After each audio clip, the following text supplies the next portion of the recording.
ô si pai ho kilal pa iom nan te chu em kan na hian lal pa Biak In hum chu pot lai te chu angai em ma ani al kau ka hiala atin lung le ka ti sai apian lung ne na chuan chuan ô si pai ho kilal pa lal le Pathian mai tam pula te chuan zong in bu achepa vamur po in bu aneya adol da tu ren ina om te chu an eng a thole nang chu an fa phu bang che Biak In hum chung pot lai ani khat om hi ni sa ka tai na thajok si a chua chua puan in te om ai chuan kan Pathianni na khong kar ven tu ni po ka du so ani Biak In hum chung pot lai ani khat om hi ni sa ka tai na thajok si a chua chua puan in te om ai chuan kan Pathianni na khong kar ven tu ni po ka du so ani Pathian ma tung trai ko na ko olang pa kan Pathian lu ta min mangai tu kohhran ho te englai ko amin an kol tu min vong tu ti na ke hi Pathian chi tu ke na in thiam le ma nang ma chi bai ku kin ne imi te nang min thoi kom le ta tu na yang lo ku ne le choi mo no kan lam che ani nang in ne ro ku ne le choi mo ne sa la ipi den na ma cha ka thar kan ne le ke tu ni kan ne na kan lo che mang che kai kho me ku ta kan la na ro ku ne le choi mo ne kan lam che ani la li so ku ta me kan di le amen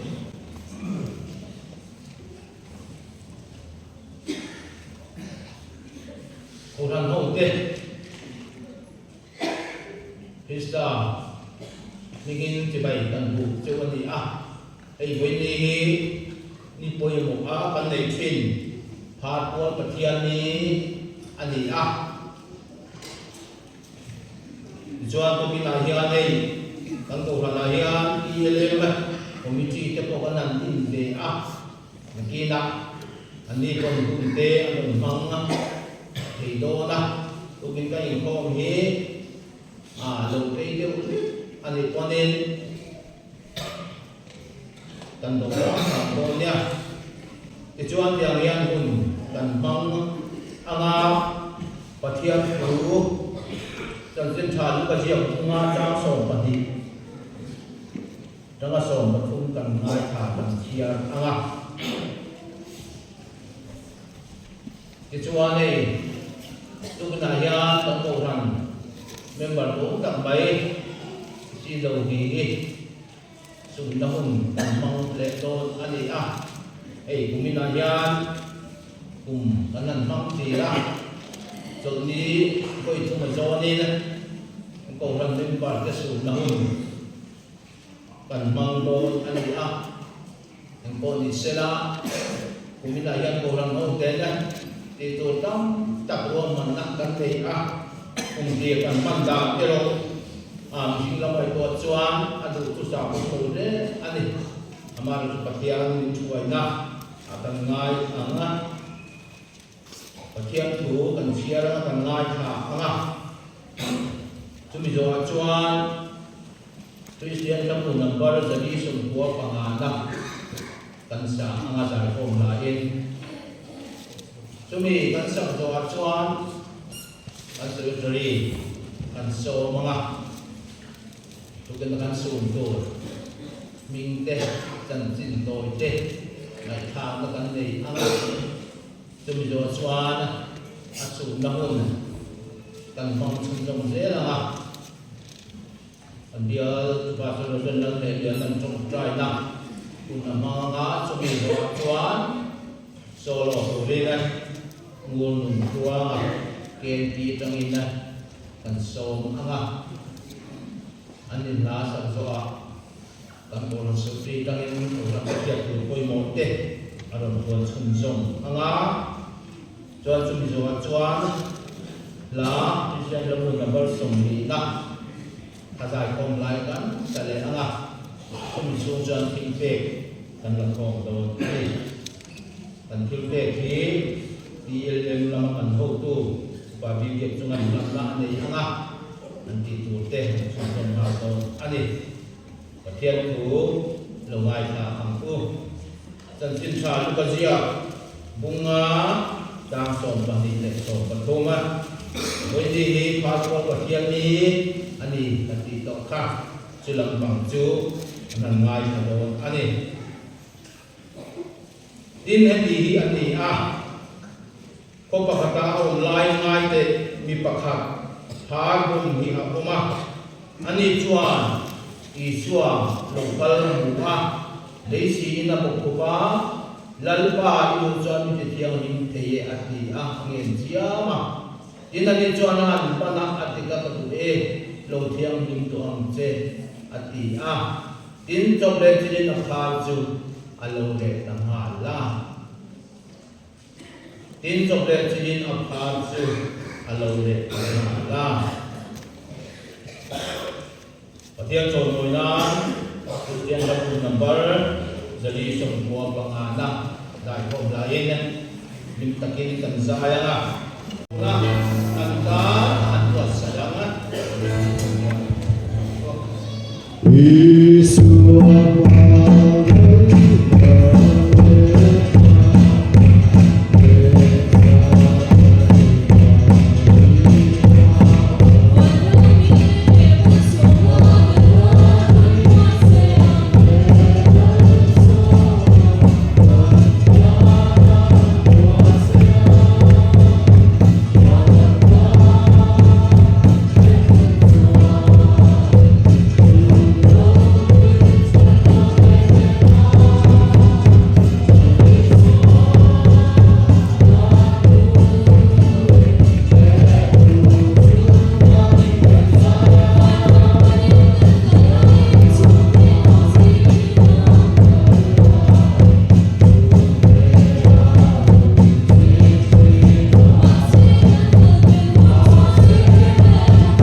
Pathianni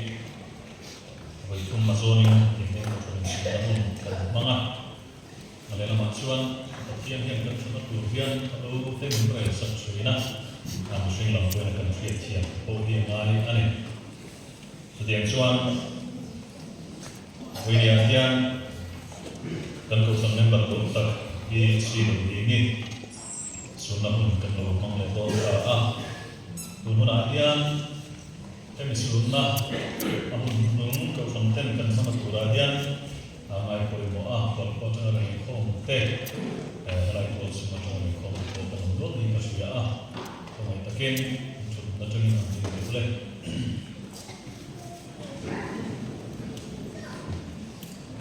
cầu sanh hốt tên ấy tốt lắm thế còn tuột quy chiếu qua cái nào hiền thì có thể một xuân để cùng làm thủ ra làm Inkhawm thế tất cả cho nó làm câu thế hoặc qua trong cái làm câu thì cần suy làm một siêu gì thì khác cần hẳn từ đi để cho đủ lên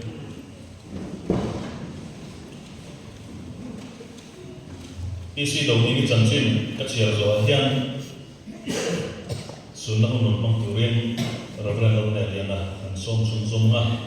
anh Sûnna program khác ở cái suy đồn anh isi Donghingi tu si ne ba le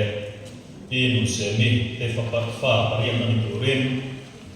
January so ni le pariat sa ka tua so ni le parikan ni kwa lo pianga pian pui una so le pathum ani hi pariat na ani ti chuan te una te hi chatuan ram an pan de to an una singa hian ni si lo ring liani chet una hian dam ta aba som le pani ke yang chakram ram lo ban som to ani BCM Donghingi hi usi Hrangchalkawn le nei fa pali an neya chu man fa to chu pani yang chakram ram ban som to bok ani BCM Donghingi hi BCM Hrangchalkawn tin dir ani khan akula tai to santan aloin mang trina BKHP ate, KNP ate, suai tu te, bagi to Sûnna. Tiang suan mo ko na sang te, bok sel to in, achat lai avan lai kon, te to pin, Pathianni le to santan, wong bok dalam alui mang Sûnna. Ti suan ama he, itong try ni ane rong bo to kon ama in a fe skop mai Sûnna. Ti tiang suan tong try na, ngai koi mo mi le kha tham ngai lo ni ane. Heti wal hian chiang ngai le dual ko thiam tak bi ani fiam tu lu em le apula onwa ani a fiam tu lu sia de chu ro zo te pon kan sia in karinga tiang chuan bi ke chi ya tan ko thei to pin ma ron bol na ma te alom tan to thin ani ti chuan kuna kal sera nikum sang ni le sum ni le pali mars tha atang khan in soi se ma ni ani chana dam doi lama te nen tira doktor te han pana yang chuan chuak lam fellow ani ti mu chua ani in en ko na sang te ko adonga chacho vezel tura ngai lain December ni som ni pasari sang ni som ni palia civil hospital nuya mit ani eta ko hian investigation sang te ti in CT scan te ko anti eta result chuan lungvung ti le achua pa breathing ani ti fia chu ani treatment te pek ani chacho zel tura ngai lain ni som le pasari January sa ni le som ni panga chang kana cha de tuta biak le ti ro in ni som le pakwa January sa ni le som ni panga dar som ta le ni som nga khan amangai lalba ne ta mo takin acho ta ani achon sin ni tam tak soi tur oma amaro chu tu muna hian kan soi se lo ba tiang chuan toite in kan chan sin kan ham tri ko san ta na tho na som so hian ko san chuan lo tu kan soya ke chu tan te ko san ta na ti to pa ro mo lo to chin na te le ko som so hian ko san chuan lo tu kan soi tak ke ba chu ti ko la chuan he kan san ta afate atute Inkhawm te lalpan puin kai suai se chu se ti hi ko ko te trong trái lan ni e chuan hei pi si Donghingi fe den na chung ten pang pa ha hian an kho ya te ko gen ko mo ten long thu kan soi ani kalian tidak iyan kan sevan kan tinggal mau ingin kita kan tinggal lah sampai tua sampai tua nak mau tahu sevan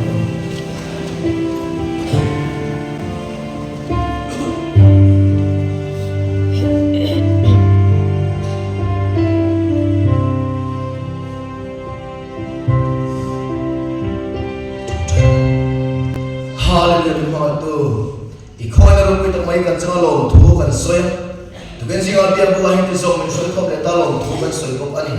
kan nombor ini mengai sini ada ilah tak Yeshua itu akan buaya kan naik kan hendak tolong masih long tu kan soya tu kan Vena chung te thamuan la buya ko kan ho te men thamuan la angong suya la pa te to so be te tu na tu la fa te song le ko no te men thamuan na men buya kan ne na tu so se no je buya ni le mi so no buya e ru zong ni se bila e la ma ko prem kan mang se chu na chu men thamuan ni no buya se la e dong se no no ti te ku ni ta ri kan ne tu ke se la bi te kin la pa u na mo ko so e no buya se la a pa to ko chana imang se te rin ichang buina ni koina kan ngai ke ro buina chon na sam sam ta lo se la li so sta min kan dire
hian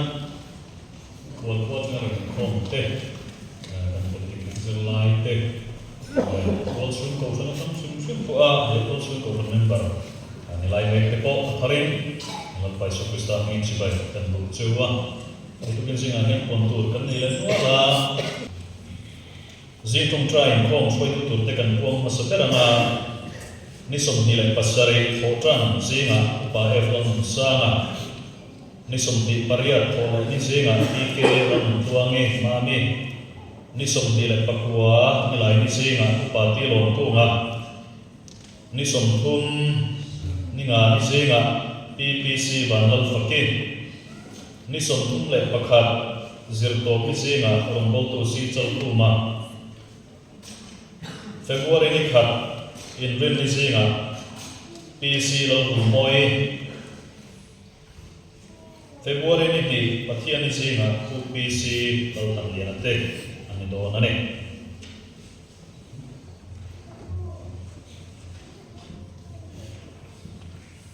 tunkar ko kan Inkhawm mang tu tu te yang ini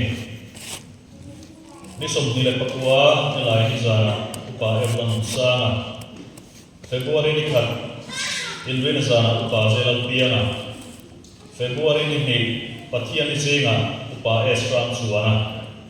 zanlam eron chu BMT anniversary ani kina kun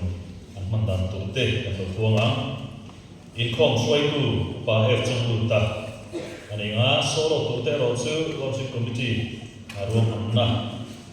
lak molofa nakina ka kan lapuang urang ai ta ila ichuan kohhran soi tu te kan fiat tur chu February ni khat in rin ni hian committee meeting nei tu mani ti kha kan lo donia tichuan hei kha lo thar nai ta tunkar in rin ni hi February ni khat alo ni to angin eta chang hian Inkhawm dar bokon ko ti langlam alo ngai le ta Pathianni zinga chuan wala ni somni le panga dar ari to anga zanlama chuan rukle nisom le panga tar ari thundon ani ko san nok tem kan sia poi mo February ni khat tunkar in ni sana changin dei man chan tu ani ke chuan Biak In na chokidar bilbul kan siama ni pasari lain kumina hian mondila ko san poi na ngai tu tiang chuan an zawaya an tho thei ni se ki po kha kan han dun sak ni wa maro chu mi pakatan so tho to la ni awangin uluk takin ko kan chuan ngai to ke chuan kumin atan hian chokidar tan pumilar chok moya la ani hian February ni khata chagin na dia chan anga chokidar mo khotna te le ko sanga ti tur te ko kan lai fiatir zelona ne le FD ten na kohhran committee hi kan fiat tur chu khathar first week hian kan nei train ani ti kha kan soi train chuta chuan lekha ngai to tu rong chuan ngai to man thei dura ron thei du hi thakop maya ani lo chuan helaya Inkhawm bana han chut nu wala ngai to fo ni rem chan no te po om train a chok chil te blok train a thei ram chuan he committee khang hian lekha hi ron thei du ta train ila chu chuan committee pa ngai so ba po ngai to thei ni nga helaya chuan trans kalo Inkhawm kim lo train kim lo de re te ka ngai train boi thak train ani chu wangin thei ram chuan malamin kohhran le khamai ko to ro ani chuan FD10 malamin ron thei thin tur ani Wena ko ring lama le chun zom tur ani anga kai shoi ko ta pa esram suana ani anga Sunday school kan ko to na dar ka le chan ria kan thei turin kan ro don nia BMP te fiat tur kan buang ange ku ke la tiek chu ngara na program tien hi ani ahun he January ni som le pasari Thotan zang Inkhawm ba ani anga kai shoi tu ubi so kuma thilpek lan tu atan unit I win to F lon mon puya ani anga bial I win to H lon thang zela ani ang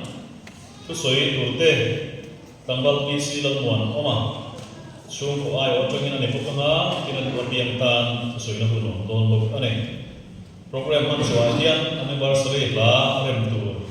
zirnal tu ani member te takin kalturin kaning hen ani tin anniversary musum tum palina lomna Inkhawm sina kan so yang kan athar February ni Pathianni zana mantu ani kai foi tu tur hi u ta kan tuanga unit vice president ani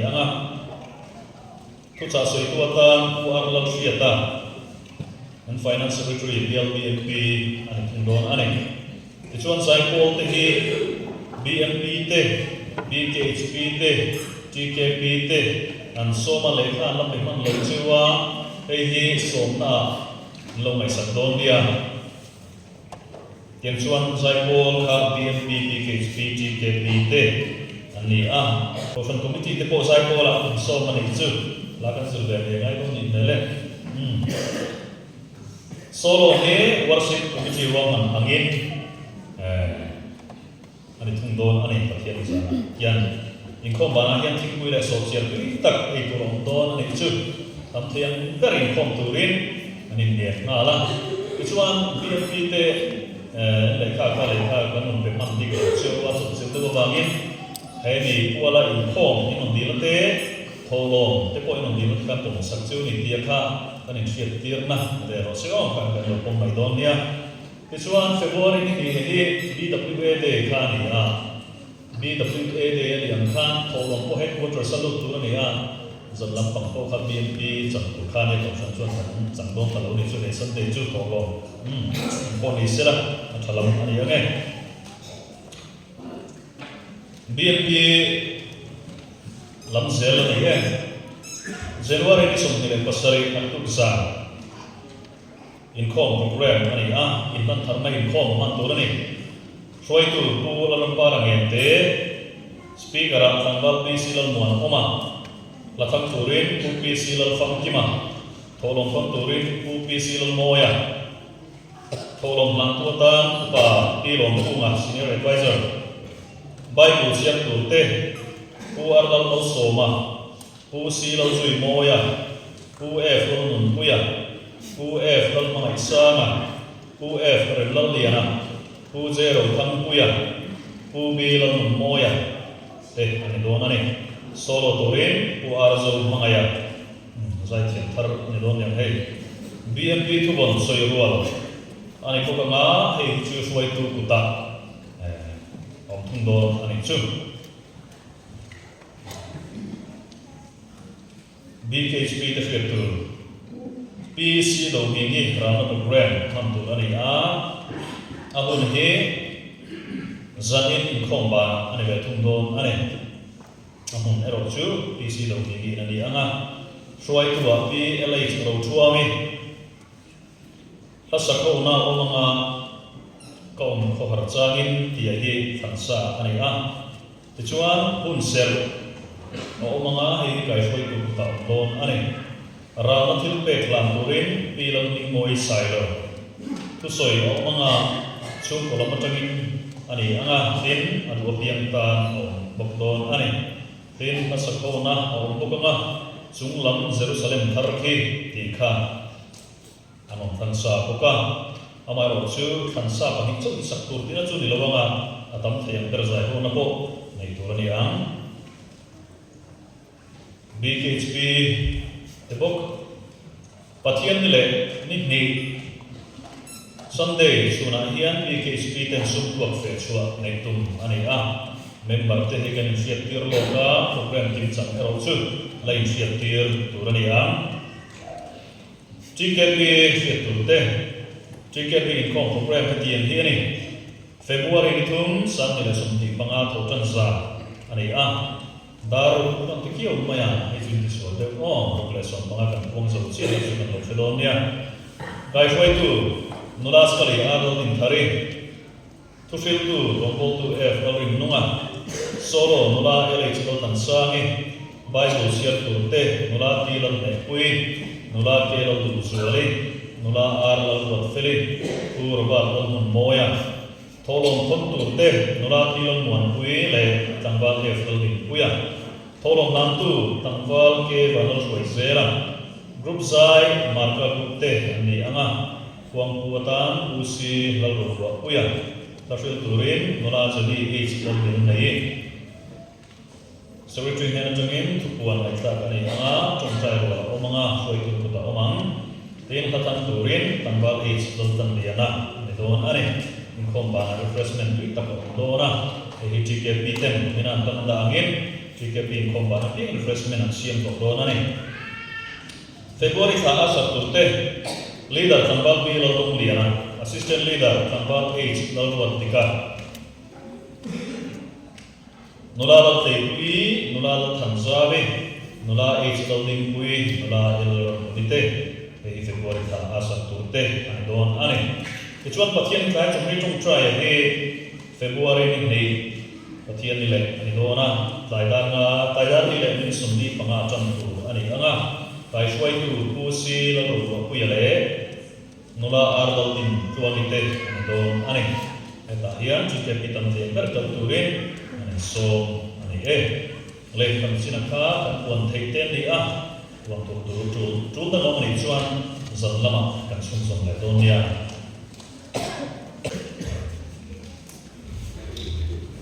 Christian namun number sumdi na Pathian na ina thu zia za na ina thata buaya tinren nam phasuri mawin som ho ki kha yang so monan am sa anga chu ya kan ti pe kan la ko anga chu pa ti yak chunga in kan na nei anga ti ele tama til nei te na sun sam ha do ani ba ye tiam ko loi da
in mình có chuyện tu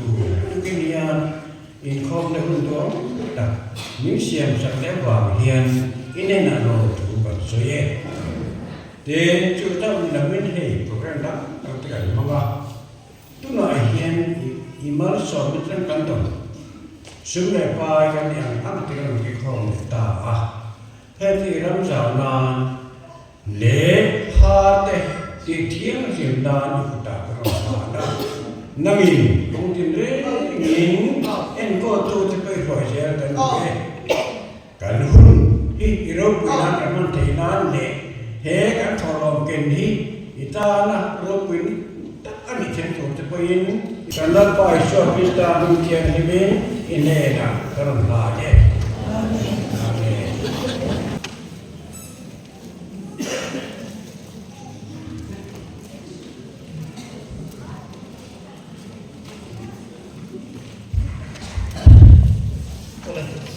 Tên là sĩ về xuất thì quy định làm chuyện này BCM chuồng để phát pro thiên địa ta đầu lòng na chúng mình đi vào chuồng thì lại trong đầu tiên là mình đi đến em vào cái dòng tệ và life em vào cái lẽ memorial gift cái này tệ chuồng certificate phần nó chuồng cái này đâu anh em tối tệ cái món đó này member hi life member hi pi song kan ne tin memorial gift hi pathum kan nei boka chu ke chu tuna hia an hin kan ma fian ke hi la hi lu chu kula la hi kon ta hi ka mai kon chang he he la ma kan chang de kan la ma bi kan sei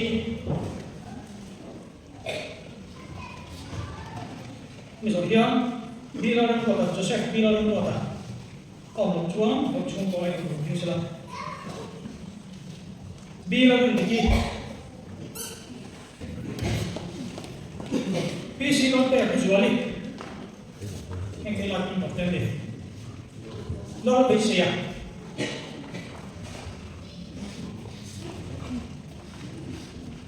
cô bi xí là ngồi à anh gì bolero anh một câu anhจะ0-2-5902 อันนี้ยิงไล่เป็นต่างๆมันเป็นอันนี้มันลงได้ไหมพี่ซีเราคงสร้างดีน้อยเราสวยกว่านี้กับทางเอาหนุนจ้วนจุดที่ผมกับที่ก็ลองสร้างส่วนกับทางที่พวกเราเป็นชนะเต้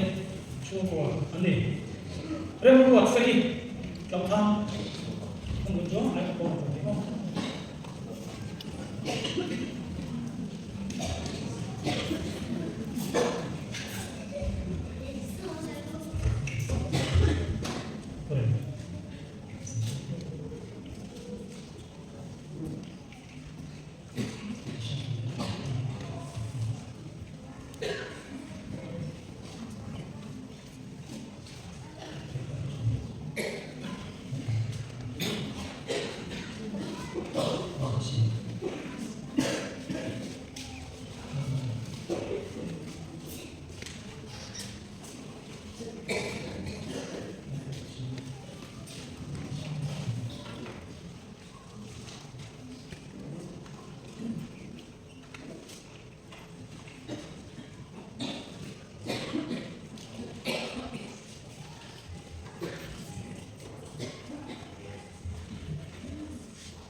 ช่วงนี้ผมพูดตั้งกันเลยอ่ะช่วงมันเรื่องกิฟต์มีปฐุมกันเนี่ยนะกันละกันในโลกนี้ที่มันช่วงเต้โอ้ตาเต้เชื่อถึงละตามรวมมาได้อันนี้อ่ะพวกแกเราจะช่วงตัวนี้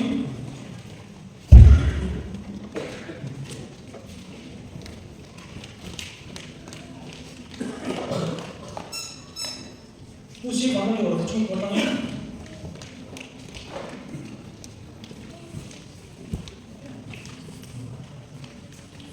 ผู้ที่เราติดเดียร์ช่วงตัวนี้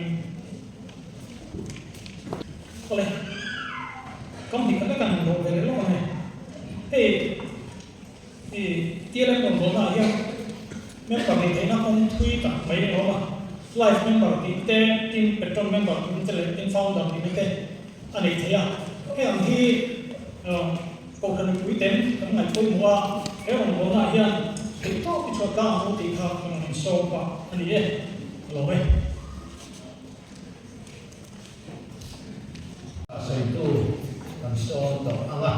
to kita kita xây tu tu hi upati si dan doanga ani to na tanga to thagi na tu da pun kan la he ole hei tu kin zinga pathian si vai bu tu ra abiak bu lo no zong zong te kan lam pai so krista bi si vai kan bu kan ve le chewa tu kin zinga hei ko tha te pun tha te kan ne ya Inkhawm te ko kan san se bi ma ya o mo nei ka sia ani lo pa chi ko te mo se ole hei tu kin zinga hian Phật quân Pathianni ni angin kan chu ti hoi zo chenin Pathian thu te ko kan ngai chu thong chu ra ngai tai na atha ge kan thu koi chu Phật i thiang hin he lal Yesu tu su ta ka de ti ani a chu mi ko hoi chenin Pathian thu cha te ko kan ngai chu ta anga chun Pathian thu kan sia anga mathaya chân trên thả mathaya sia bung dia cháu phải đặt trong cháu cũng cái ngày khác đây đâu nè cô tin ta là ta chú ở lối xuống tu in mình quý tâm ta tìm âm bạc anh quý ta tin ngay để anh nghe là phá ở lối ta là lâu qua cái đủ cho mình bị thiêng thì in thì phải ở khu ta đến đi xuân âm na Atika kadwe lo thiang him tong che ati tin chok la chilin apa chu lo thiang him ta la tin i suan ane la tu ane la sei lo duri ati ka ka dang de o ania tu ma te la sei lo duri ti ke ka che apoi mo chin ka chu ani ta la ya lo dam ta la ka ani cho nên Pathian cũng muốn ta gần nói có lẽ là lâu tới phần đi là vùng trang phần đất trên là đến là phần tổng đòn địa hay chứ lâu tới phần đi là vùng trang phần đất trên Syria lâu chỉ quay hông tu đã bán là chú lâu con Syria hông thế phần hình tu phần chỉ là vàng in apu ngaya hông quý lệ thì giàu ta đi mà chú bây giờ cuối sinh anh đi qua hoa anh đi qua Syria hậu thế chiếu ở Polin anh rắm mua Israel rắm ở trong in mấy sẽ đâu có thể đi sẽ là anh rồi họ na anh đi chọn đã mà nó được quý rồng và có gì na đến anh đi chọn happy thế là kapu hi sabari qua zo mấy ma và câu sẽ là có vật gì em đó apa hi alo tidam pai dura ati tin da ma da chu abalu ta Israel ba me senau kong te khan chu tiang kha tiang chuan ati ti in apu chu asila tin Syria lo chuan vakal tak ro khai Israel ne la le kha ka thona nge ati ti chuan chuak ta tang ka ruwa ta lên xòm lệ răng cả chặt lăng sáu một lệ sự phèn in khang đất đủ xòm ở cái gà tiếng thế lệ khai nhí thì lâu bùa mà ngái lệ cặp quỳ pha nó mà để hí ở pha thì lâu thì tầm sập tù đến cái thế đó cái rồng tia nó đi thì nó lại pha chú Israel ở bắc bể hay thì thấy như vậy rồi sẽ hay pha hi ở cuối này mà cần nói là cũng tổ thì nó như thế nó tiêm về xí ở xưa nên như hoàn đối tập anh đi an taksa pharom to ka cherin pharin bin thirin kai chon thei khi lo tak alo ni awal khan phar te re re nge an ma di chu poin an duwa no du lo mo ni sela so khan nge da an nei ve tim maya tin siu mai ba ka tu chu ri hu la ya ko khanin phar an en ko da ka chu ara tha em mai ni phar ho cha nan hui chu na man ko mo ga da chen an sa kan tha ga chu mai ba ka mi qua lại hôm thế na anh làm cái đó cầu chân é cả khiêm rồi mấy cả khiêm thì đầu có còn còn có siêu anh lâu thì lúc không chủ đó nè chứ mấy qua cả đây có là ông ta đi bán xiêm sắc ga chứ là ông chủ đó này khác anh đi chứ tiền có bao bị không phải khác chứ anh đi khó không hiểu đi mình riêng anh đi tác giả phụ cái bên anh đầu tiên ta anh đi chú có vào chưa đi thế thì chúng ta cần đủ số để cần một bộ hình kiếm tiền đủ về không á bộ ruột thiêng thì vẫn quá anh tác xa anh đủ na tan cho anh đủ tùy thiêng thì vẫn đủ em kiếm cả anh đủ về thôi để xịt lệ xa nó sẽ nên không qua để không vô đã để khắp bia nó ôm đã đủ dòng cho bạn để có khăn mình không lệ đủ nó để mình vào và những sự tiền dòng không chứ anh mà một việc mới đi mớiเราจะเลี้ยงทิ้งแต่เฮียนี่ขัดเยียงในอยู่ข้าเลี้ยงการเลี้ยงทั่วหมดนะมีห้องซาเลยอมไทยตึ้งไทยเชื่อเลี้ยงขัดเยียงลงตรงนั้นอยู่ข้านัสตะกินกินเลยลงชาเต็มเลยยังชื่อไม่ว่ากับชื่อเลยแฟนชาเต็มเห็นชื่อไม่ว่ากับมุนนักคุมดวงเต็มเลยขั้วลงหัวกลลุ่มหักตัวเต็มอันรู้ว่าอินทีหัวนั่นตัวเอฟตัวที่สมแค่พออินักนั้นก็เป็นต้องไปในตัวนั้นที่เป็นขัดเยียงขัดทิ้งแต่สมองอันนี้เอาไว้รอชื่อchứ tiền là cái gì dù lại chưa nên phá hậu tế rồi chứ không có là ăn đạt thì là chứ hôm nay ăn mà mò chứ khang dùng rất khá thì về mà sẽ là ăn ấy tù thì chú lý ấy tù hắn muốn quý sĩ tình tù có ăn về áo áo mấy rồi chứ phá hậu hiện đình phá hậu tên đây là cho nên của tiên thi là thiêng rồi anh ta không nó muốn làm chưa nên chúng nó mà chơi là phải tu ta chứ ta chơi là đồng thân không mà anh ấy về thế là nên được ta ta chứ tiền không có việc không phải cha chứ anh nghỉ thu huy cũng là cái rồi chơi hay đó mà dần chân cái kia là hiện Samari khối dòng này Elisa khai đi chứ mà không ai khăn Pathianni thủ thủ bê cả thì tu dòng sau đó thì tu phát ở lòng tâm ta anh bây giờ thế qua thì thu huy cũng lại hiện phá thì dòng nó này phá thì thu lại khác sẽ lẫn dần là hiện ở vang hiến anh đi nhưng mà sẽ là nó đi xuống Krista để có vẻ là hiệnถ้าเราโบกจะเป็นสองตัวลิงมีเทียงที่ออกมีที่ได้ติดสองตัวลิงนั่นเองก็ละจุดตาเช่นนั้นนี่ช่วงคริสต์ช่วงนี้ข้าตีดำตีเทียงนี่อันดูโซ่ตักข้าเราติดตาอันนี้จุดว่าเช่นนี้อักเอาตัวอักเอาไล่เมฆกันเนี่ยข้าตีเทียงนี่นั่นเอาว่าจุดนั้นไงทักตากับโบคารินมาทายเชียบุรีจ้าขันจังหวัดจ้าทุกว่าโบคารินมุนประคัตตราอารมณ์สุดท้ายพาดมาเอาเอ็มเชื่อเลยนะโอ้ล้มตัวมาแล้วอีชั่วชั่วอัปว่าดิมาสักมีปุ๋ยแต่เชื่อมีตั้มตะกินเฮ้ยฮีวานมีเทียงที่มันนี่ที่ผมลงตัวในโคขานมีรู้ปุ๋ยมีแต่ซื้อด้วยอันนี้น้ำบาดโคขานข้าฟ้าข้าพาดป้าข้าอันสักปุ๋ยเดียวก็ได้เฮ้ยน้องเขาต้องมีโรงแรมสูงแค่นาจันนี่ในโรงจะปกตินั่นลูกผู้โคขานตั้มตะกันอันนี้เอาไว้เราจูแล้วอีชั่วคริสต์ชนแห่งเวลาเนี่ยโบเราจะเป็นสันนว่ามีที่เต้ถ้าเราที่เต้มีที่อยู่นะจูว่าก็มีฟินจันให้ได้เลยปัจเจียได้ที่แห่งสันสัวแห่งจันคุยได้ที่อารมณ์กันละสันอันนี้สักอันนี้จูว่าเจนินผ่านได้ละเจนินอาหารเลยหัวอับบนะที่เที่ยวยิ่งใช้กันถูกหลอกทุกที่เราเที่ยวเที่ยวที่แวดต่อเราใครอาหารดีแต่เจ้าจูพาร์ทเที่ยวที่ต่างหากอันนี้ค่ะจบแล้วจีนเราเที่ยวที่ต่ออันนี้ดีกันเสียค่ะจุดเดียวจูแล้วนี่ช่วงที่สตาร์เชื่อหนึ่งทัดเดียวเราบอกนะเฮ้ยเขาแม่เราดิสโก้ที่ตั้งตัวเราลงกันได้ยังอาทิตย์เราเก่งเตลอันนั้นไปมองเบลประคัตค่ะอันนี้แม่อันนี้จนคุยได้ยังเฮ้ยมีสองรอบที่กันผ่านเลยแม่ละมาเชิญม มีสูงฟ้าดิบตะการที่เจริญพาที่สวยตัวรุ่งสักไว้ละกันตั้งเล็บบอกว่า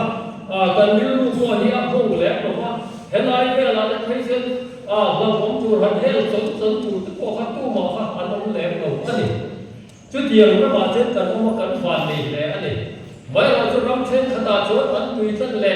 ปูร่วงและอัดเส้นหอนตาเลี้ยซึมลงฟังแง่อันนั้นแฝงสักว่ามีโซ่ระบาดไว้เขาทำลำปองทนายปองและเนี่ยเด็กผู้หลานได้จนตัดฟอกหลุดเชิญลงแฝงอันนี้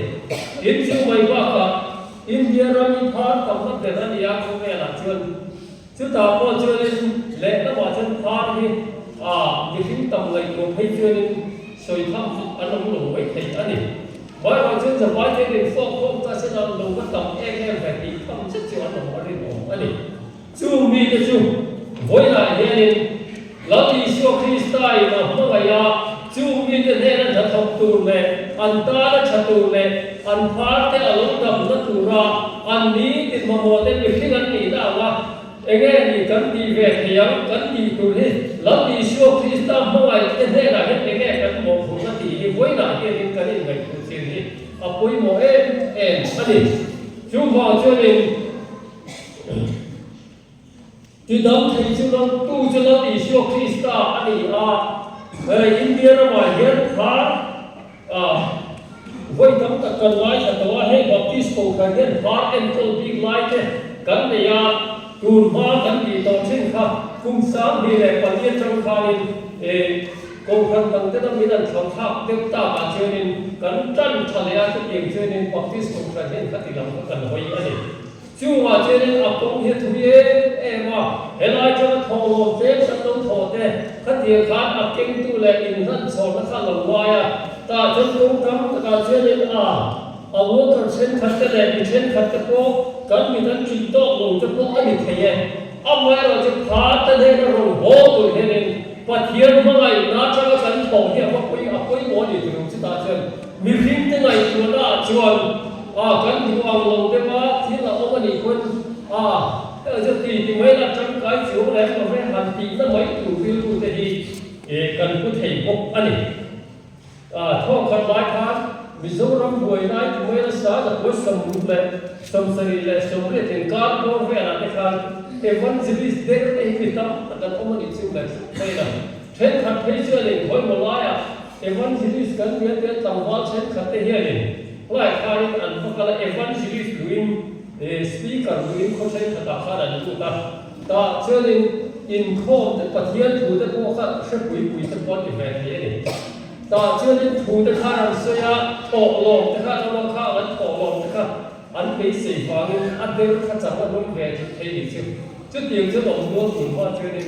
จู่ว่าเลยดิตักเชื่อเลยโกงครันจะพวกยันเฮ็ดเดียวว่าอินไว้เล่กันเทียเทียนเล่มงเต้ชื่อราคาชื่อเล่นโกงครันเล่ข้าจะเล่เองมาเทียนอาเทียนขวดมันตัดทุเรียนข้ากันรู้ปุยหมวยกันทีนั่นชั้นบุญตัดตัวแห้งแค่หอมตัวหินอันนี้แฝงอันนี้จุดเดียวชื่อนี่อันต้นชั่วข้าอันนี้ข้ามีส่วนอันนี้ข้าจุดเดียวข้าเดียวชื่อเล่นตีเชื่อเล่นแข่งอยู่แต่พวกข้าอันต้องแฝงล้วนเสียนั่นเองจุดเดียวชื่อนี่มันโหดเสียนั่นเองข้างเวลาขัดเดียวกับฝั่งข้าเป็นฟิล์มคนละลงไว้ชุดตาเชื่อนี่วันที่นี่ขัดดังตะโกข้าบูชิตรงในเอ็นตรงองค์ข้านั้นมันเสียงแบบนี้แต่ข้างในข้าเลยชุดเดียวนกกระเดียฝั่งเชื่อนี่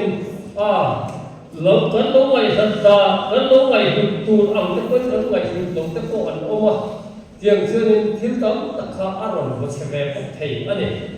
ชุดเดียวนกเชื่อนี่ปะเทียนมาหน้ากันทอเชื่อนี่กันทอชั้นตะโกนให้เอาเราแล้วดูแลที่น้องเสียหันไปจนชุดที่ขัดเดียโหดบอกนั่นแหละชุดเดียวก็ได้ยินกันคิดว่าตะโกนเห็นที่หลังเป๊กนี่แหละอันตาและชิ้นชาก็นั่นจะดูตะโกนข้าวมุนกันเลยข้าวหนึ่งถึงเตาแห่ฟงเสียนั่นนี่คือ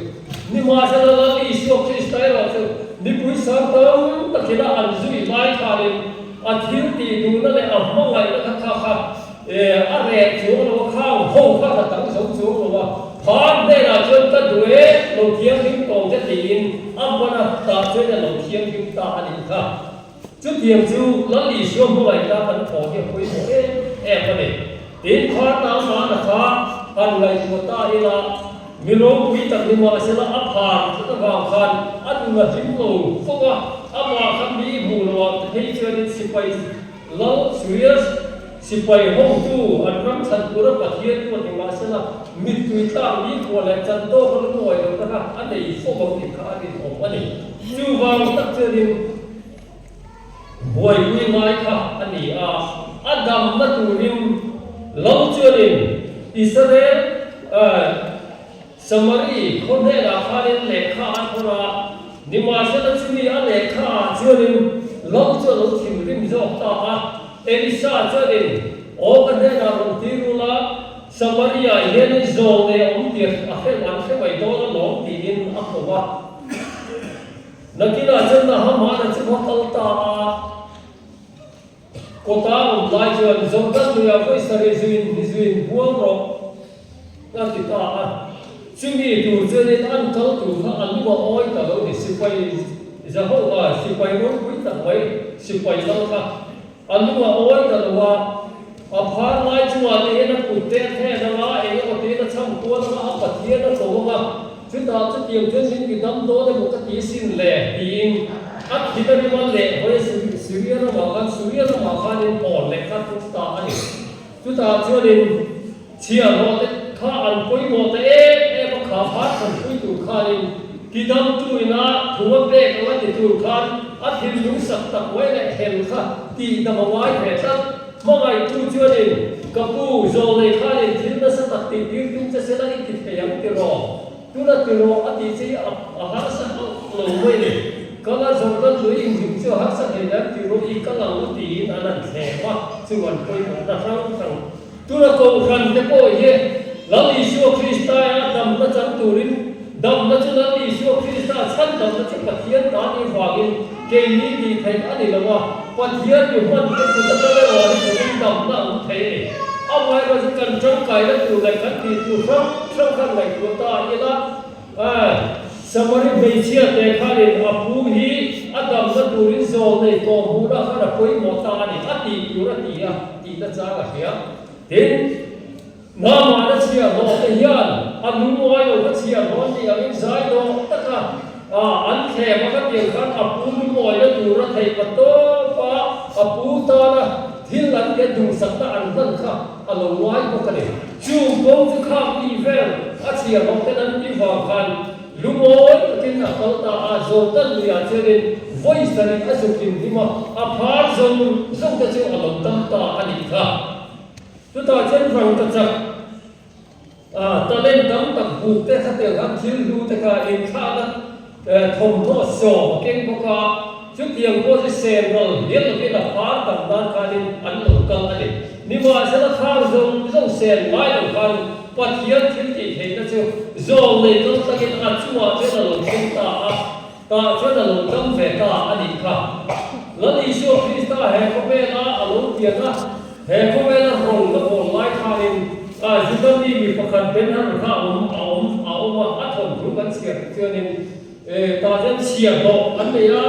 ข้าอันเสียบอกนู่นจะโกข้าอับไรอันนี้เป็นนั่นฝันอยู่ข้ากินใจอันนี้บอกอันนี้ส่วนเป็นนั่นข้าโรมบอลซาเยรูซาเล็มบอลซาอยู่ข้าโรมาเจ้าข้านั่นแหละก็ละเยรูซาเล็มข้านั่นตัวพวกมีปุยนั่นสักทุกไม่อาดูข้านั่นก็ละชุดที่นายชนิดสองสาวเจ้าข้านี่อันนี้ปฐุมข้านั่นเราเอ็นเวียนักกีฬาชนิดตุ้มลงตักไว้ข้านี่อันเชียร์ฮอนูอัมไรข้านี่วิปปะขันข้าอันเนกข้าลเยรูซาเล็มบอลซาอยู่ข้าอันนู้นข้านั่นสุดเด่นมากไม่ได้จู่ขัดยาอันนู้นสุดเด่นตาข้าอาทิตย์ตาชุดตาจนเป็นอะไรที่คำมันนี่นั่นองตาถ้าตาข้านี่ลงข้านี่ดัดทบกุรินลงสลาขันดำชิวดัดทบกุรินข้านั่นมันคงตาอันนู้นเลยฝันสุดพิจารณาข้าชุดที่นายชุดพาตาข้านั่นลงตาแม่สงข้านี่ตาชุดนั้นพาตาข้านี่หลังอิสุคริสต์อาสิ่งกันเองชัวหลังอิสุคริสต์เข่งเดียลีร์ปุยเราหีว่าขวานสัตว์กินอะไรทุกข์ขวานเราทิ้งว่า chúng ta chân buộc quý vào lòng cái sự tập kết lòng siêu này chúng đi lại là cho nên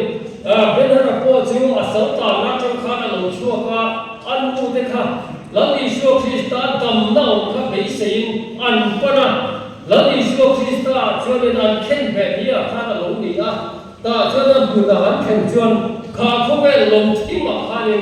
rùa nó sẽ tất cả lòng siêu ra ăn u là phật tử các bị phá có khá nên cầm ta lần đi siêu Christa thì ta khá là lòng chẳng về ta ăn đi siêu ta cho nên bị phá hoài khá nên ăn lòng về ta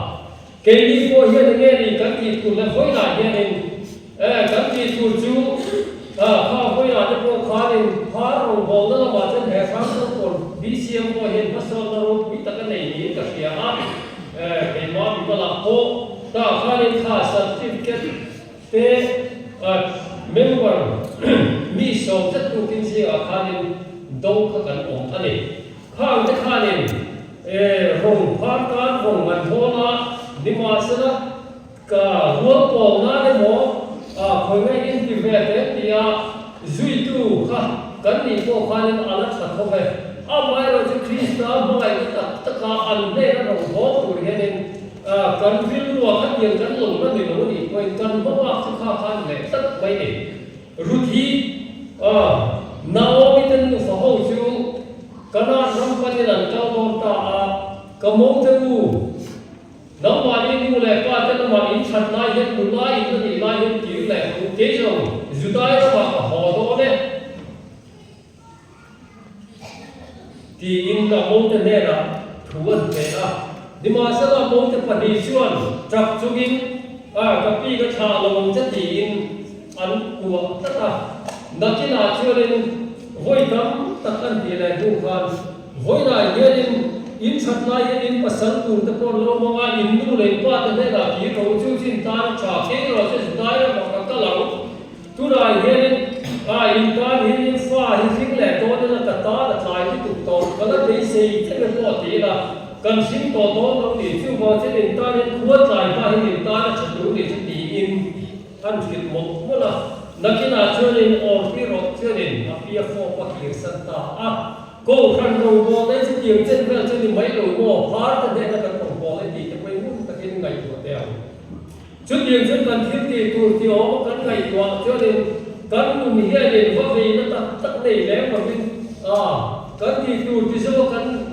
in kia cho nên ngày chặt nó trồng đấy cần để được rất dễ là gì mấy rồi cho mình rút thi rồi cho nên cái gì dễ là dễ ngay cầu là bia là cầu là ít chi cái chú cái chi tên gì nó ít thì nó bia là cái kia mà chú ta chân cái bộ mình thu về bây giờ nắm lại cái hình trên tủ cho nên mình đi luôn xỉu tiền ở công chú ta chú chưa nhỉ mỗi ngày nó vò to có khát tiền là trên đây làว่าnó cho nó ăn thì cho nên chú ta mà cho rằng cho nó rồi khả năng chân chia cái nó rẻ dễ là ăn tan con mua lẩu em đều thế là nãy cái nào cho nên Israel thế chúng ta đã thà từ bút quý đi đó khát tiền chân khăn rồi chân chuộc về đấy anh đi chút tiền chưa anh đi với là tôi hiện đến anh trên là hiện nghe đi phát ta hiện trong căn phòng đó anh trên hiện nghe đi căn suy đó thì kohhran cái tôi hiện đến cái ngày của mình hiện ngoài em chúng vào cho nên lấy Chúa Christ mỗi ngày đã ăn rong căn phòng cho nên mi tâm tất cáiนั้นtầm phá ăn mà một tâm tất cái sắc cáiนั้นôm nga hiện ăn lâu tầm lúa để có lấy Chúa Christ ăn xia ăn thật nào thế cũng chẳng tầm ăn gì ăn rất nhiều cả với lại nên áp hộ cho anh đi cho mình kia chuyên với lại hết rong căn phòng cái quay bộ mà cần thiếu thì là cần thầy tốt đấy với lại những thế mà sẽ là lấy Chúa Christ họ bây giờ cần họ cho nên mi tâm ta kiến mang sổ ăn chẳng là mi chân chia đến chân phá ăn chẳng là mi biết luôn lúc mai thì thế này hè không phải là lim lẩu tên lim ăn chẳng là lúc này là ăn lẩu là ăn chua ăn khét mèo chung vào chân với lại hiện phá nó mà chân trên cần chia ta Israel làm việc gì đó bằng lẽ ắt chia họ để tìm của nó khác với lại hiện cần là hóa những cái gì chủ tô phải hiện hiện cả trên tinh ta hiện ở phía để pro khai những một chân cho nó hoàn cố về thấu yang din puna te ko khan ding la amai ra chi kha kan to mu ra ni lawa routine na ang hi hianin rong hi kan bol hi poi ko ani poi la hian chimi ko la sok serin kan kala har ne na ko mi mangal ne na ko rong bo ni na ni sok krista mi ko te hi ama na ni sok krista he poi la he kan chan fu ko poi ko chung wang serin an le na wa chin lu pe a ko ta le a mi ting na ko non ko he ni chang non ko ko ti hi kan soi thei to mi sila a tha ange chuanin kan han hu ku kha Christian na ko number samja sam ko ko na ani a ko try ta ti ra ge kan ko try ra kan kun kan ti to ko ya O Calvary